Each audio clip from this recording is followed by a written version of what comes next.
क्या बिहार में खरमास के बाद खेला होगा? क्योंकि आरजेडी सुप्रीमो लालू प्रसाद यादव 1 जनवरी यानी साल की शुरुआत के दिन ही उन्होंने कहा कि नीतीश कुमार को हम माफ़ कर देंगे, वो महागठबंधन में आ जाए तो। उसके बाद नीतीश कुमार की प्रगति यात्रा का दूसरा चरण था और नीतीश कुमार मीडिया के सामने आके लगभग कई महीनों बाद मीडिया से बातचीत करते हुए उन्होंने साफ तौर पे कहा कि हम 2 बार गलती कर चुके हैं, अब नहीं करेंगे। यानी नीतीश कुमार को लालू यादव के जवाब का सफाई देना पड़ गया। लेकिन उसके बाद आरजेडी सुप्रीमो लालू प्रसाद यादव चुप हो गए। क्या ये गुम होना बिहार में कितना बड़ा खेला होगा या नहीं होगा, इस पर भी सवालिया निशान अब उठ चुका है। क्योंकि लालू प्रसाद यादव जिस समय बताए कि नीतीश कुमार के लिए हमेशा दरवाज़ा खुला हुआ रहेगा और वो छोटा भाई हैं, हम उनको माफ़ कर देंगे।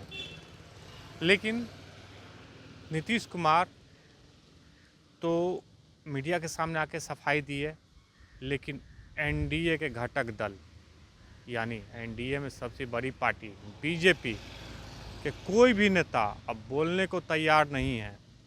मीडिया में बयानबाजी तक देना छोड़ दिए हैं, क्योंकि उन सबको ऊपर यानी केंद्र की तरफ से, पार्टी के आला कमान की तरफ से सभी को महागठबंधन का एक भी जवाब नहीं देने को बोला गया है।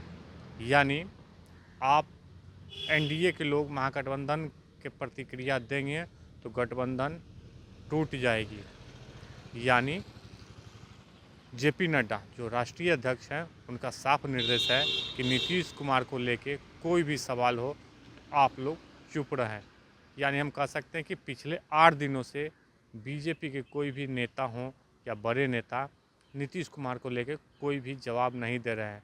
लेकिन नीतीश कुमार इसी बीच मीडिया के सामने आते हैं, कहते हैं कि हमसे 2 बार गलती हो गई, अब नहीं जाएंगे। यानी नीतीश कुमार जिस समय महागठबंधन यानी तेजस्वी के साथ सरकार बनाए थे, 17 महीने की सरकार वो चली, उस समय भी कहते थे कि हम बीजेपी में नहीं जाएंगे, मिट्टी में मिल जाएंगे, नहीं जाएंगे, ये बयान भी आता था। लेकिन उसके ठीक कुछ ही महीनों के अंदर नीतीश कुमार फिर से एनडीए के साथ यानी बीजेपी के साथ जाके सरकार बनाए और वो अभी तक सरकार चल रही है। लेकिन क्या नीतीश कुमार प्रगति यात्रा पर हैं और वहीं तेजस्वी यादव कार्यकर्ता संवाद यात्रा पे हैं, जनता दर्शन पे हैं और दोनों लोग लगे हुए हैं कि 2025 का जो विधानसभा चुनाव है उसमें कैसे विपक्षी यानी सत्ता पक्ष हो या विपक्ष एक दूसरे को मात देने में लगे हुए हैं। क्या खरमास के बाद यदि नीतीश कुमार महागठबंधन में आते हैं तो तेजस्वी यादव को इतनी कड़ी मेहनत नहीं करनी पड़ेगी, क्योंकि नीतीश कुमार जिधर रहते हैं उधर की सरकार बनती है। ये पुराना इतिहास रहा है।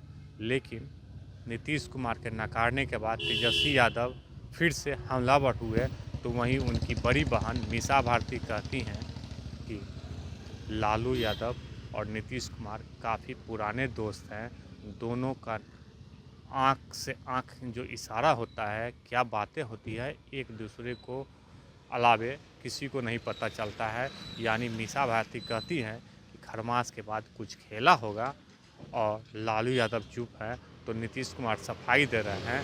तो क्या बिहार में 14 जनवरी के बाद क्या खेला होगा वो भी हम आपको बताएंगे।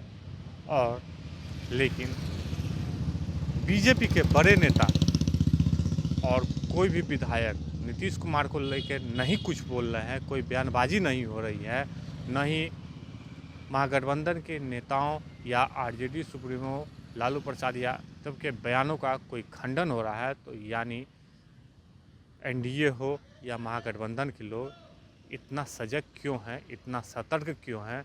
क्या जेपी नड्डा जो राष्ट्रीय अध्यक्ष हैं बीजेपी के, वो सतर्क किए हुए हैं कि एनडीए को बचाना है तो कोई भी नेता नीतीश कुमार हो या लालू यादव के बयानों को लेके मीडिया में जवाब न दें। यानी एनडीए बचाने की कवायद जेपी नड्डा कर रहे हैं। तो महागठबंधन में यानी 2025 का ख्वाब तेजस्वी यादव को कुर्सी पर बैठाने का लालू यादव देख रहे हैं। तो क्या नीतीश कुमार खरमास के बाद अपने भतीजे तेजस्वी को बिहार की सत्ता का कमान सौंपेंगे, उनके साथ आएंगे, ये भी देखना होगा। आलोक कुमार, 10 न्यूज़, पटना।